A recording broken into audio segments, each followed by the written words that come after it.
पिछले वीडियो में अपन ने पढ़ा था कि जो विशुद्ध प्रतिरोध होता है वह किस प्रकार से ऊष्मा उत्पन्न करता है। जो मैंने आपको 3 कंक्लूजन बताए थे, क्या क्या थे वो 3 conclusion? H directly proportional I square, H directly proportional R और H डायरेक्टली प्रोपोर्शनल T। ये अपने तीनों कंक्लूजन थे जिसे जूल के तापन के नियम बोले थे। ठीक है, अपना जो टॉपिक रह गया था पहले वाले में वो रह गया था विद्युत शक्ति। विद्युत शक्ति रह गया था, तो आज इसके बारे में पढ़ते अपन। तो हेलो फ्रेंड्स, स्वागत है आप सभी का फिर से हमारे चैनल आर्क पॉइंट पे। और आज का जो हमारा टॉपिक होगा वह होगा हमारा विद्युत शक्ति।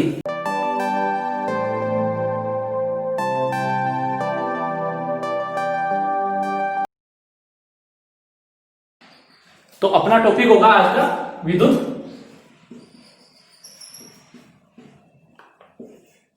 शक्ति।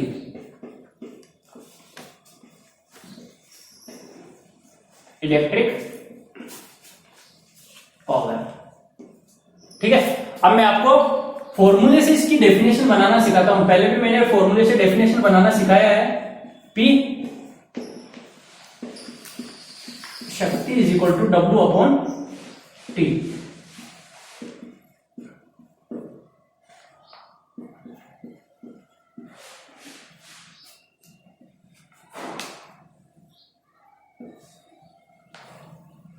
यानी कि विद्युत शक्ति क्या होती है कि T समय में जो परिपथ में किया गया कार्य है वही अपना शक्ति कहलाता है। यानी कि आप बोल सकते हैं, मैंने पहले बताया, इसको एकांक मान लो, इसको मान लो एकांक। एकांक को मैंने लिख दिया यहाँ पे T, या फिर एकांक ही मान लो, एकांक ड्रॉप। तो एकांक समय में परिपथ में किया गया क्या कार्य ही क्या होगा अपना पावर, शक्ति कहलाएगा। ठीक है, अब P जो शक्ति है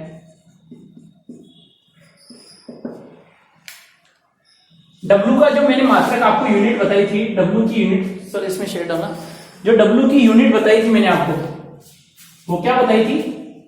जूल। और T की जो यूनिट है, यानी कि जो T का मात्रक है वो क्या होगा? सेकेंड। ठीक है, तो पुट करो यहां पे W अपॉन T बराबर जूल बटा सेकेंड, जूल बटा सेकेंड। और जो ये जूल बटा सेकेंड है,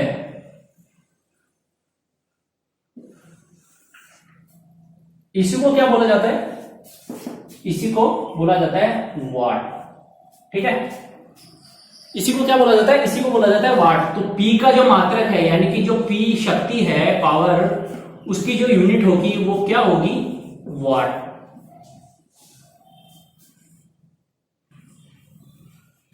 ये इसका लघु मात्रक है। लघु मात्रक बोले तो ये इसका छोटा वाला मात्रक है। इससे बड़े वाले मात्रक जैसे कि किलोवाट हो गया, हॉर्स पावर हो गया, सुना है ना, हॉर्स पावर वगैरह होती है, मोटर कितनी हॉर्स पावर की है, तो वो सारे यूनिट इसमें काम आते हैं। जैसे कि एग्जाम्पल के लिए मैं आपको बता देता हूं, ये आपने एक बार देख लिया, तो मैं एग्जाम्पल के तौर पे आपको बता देता हूं। जैसे कि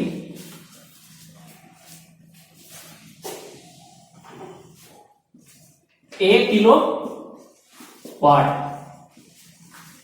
अब 1 किलो वाट में कितने वाट होते हैं? देखो, किलो है, किलो में क्या होता है? 1000। ठीक है, तो 1000 लिख दिए इसको मैंने, यहां पे वाट लिख दो। तो 1 किलो वाट में कितने वाट होते हैं? 1000 वाट। या इसको मैं लिख सकता हूं 10 की घात 3 वाट। दूसरा है मेगावाट। मेगावाट, और मेगावाट कितना होता है? 10 की घात 6 वाट। और तीसरा जो सबसे इंपॉर्टेंट अपना काम आता है वो आता है अश्व शक्ति। अश्व शक्ति मीन्स हॉर्स पावर। और कितना हॉर्स पावर? एक अश्व शक्ति में कितने होते हैं watt? 1 HP is equal to 746 watt. Watt, sorry. ठीक है, तो मैंने विद्युत शक्ति भी बता दिया आपको और अश्व शक्ति भी बता दिया, जो हॉर्स पावर है वो भी बता दिया, और सारा जो कितने ये जो वाट है इसका, ये इसका लघु मात्रक है, और जो बड़े मात्रक है जैसे किलोवाट हो गया, मेगावाट हो गया, और ये जो हॉर्स पावर हो गया वो मैंने आपको बता दिया है। अब है जो कि विद्युत ऊर्जा। विद्युत ऊर्जा होती है वह इक्वल होती है विद्युत शक्ति के P इंटू समय T। ठीक है।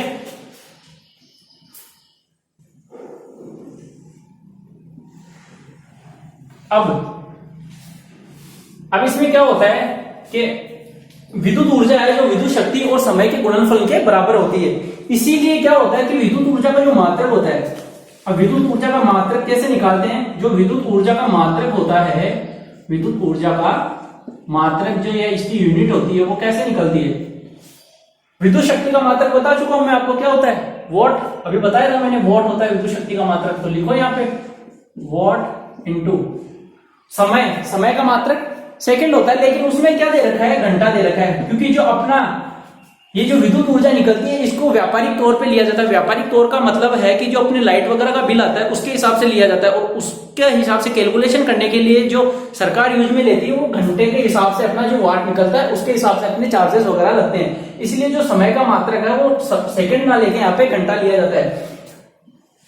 इसीलिए जो इसका मात्रक होगा वो वॉट घंटा होगा। किसका? विद्युत ऊर्जा का।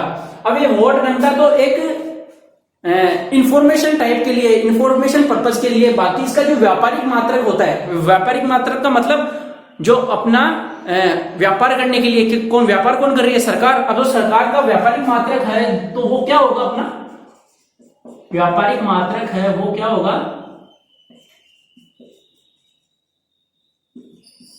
kWh। और यह अपना व्यापारिक मात्रक है। आप जो अपना इलेक्ट्रिक मीटर होता है उसमें एक बटन होता है, उसमें दबा के देखना, उसमें kWh निकल के आएगा। तो जो अपने जो भी पैसे वगैरह यूनिट वगैरह बनते हैं वो kWh के अकॉर्डिंग बनते हैं। ठीक है। अब व्यापारिक मात्रक हो गया kWh। अब इसमें एक, हाँ अब और देख लो एक बार और,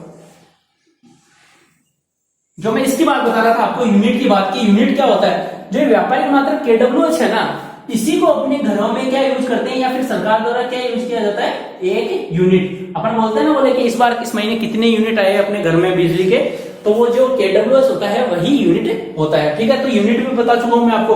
अब अपन ये देखते हैं कि एक यूनिट में या 1 किलोवाट घंटा में कितने जूल होते हैं। यानी कि 1 किलोवाट घंटा में, यानी कि kWh, या फिर मैं इसको लिख सकता हूं यूनिट में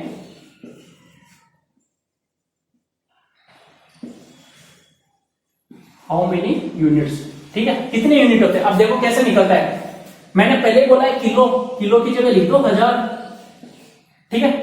अब घंटा है ये, बनाओ इसको सेकंड में। कैसे बनाएंगे? पहले मिनट में बना लो। मिनट बनाने के लिए 60 से गुणा कर दिया। ठीक है। अब इसको वापिस 60 से गुणा कर दो, ये बन गया अपना जूल में। ठीक है। अब सोल्व करो इसको। इसको मैंने लिख दिया 10 की पावर 3, 6 इंटू 10 टू की पावर 2। ठीक है। 36, और ये दोनों मिलके कितने हो गए? 10 टू की पावर 5 जूल। तो आपसे कोई पूछे कि 1 किलोवाट घंटा में कितने जूल होते हैं, तो आंसर क्या होगा आपका? 36 इंटू 10 टू की पावर 5 जूल। ठीक है। अब ये आपके मैंने सारा कुछ बता दिया। बाकी आपके 2 क्वेश्चन रह रहे हैं आपके, वो क्वेश्चन मैं आपको बता देता हूं। उनके 2 क्वेश्चन कौन कौन से हैं। ठीक है। अब ये तो निकल गया। अब आपका एक क्वेश्चन होगा, ऑब्वियसली सी बात है, क्वेश्चन दिमाग में आ रहा होगा, बोले कि सब जो खपत निकलती है, अपने जो पैसे वगैरह निकलते हैं वो किस हिसाब से निकलते हैं, यूनिट निकलते हैं वो किस हिसाब से निकलते हैं। तो एक छोटा सा उसके ऊपर एग्जांपल देता हूं मैं आपको। जैसे कि मान लिया मैंने कि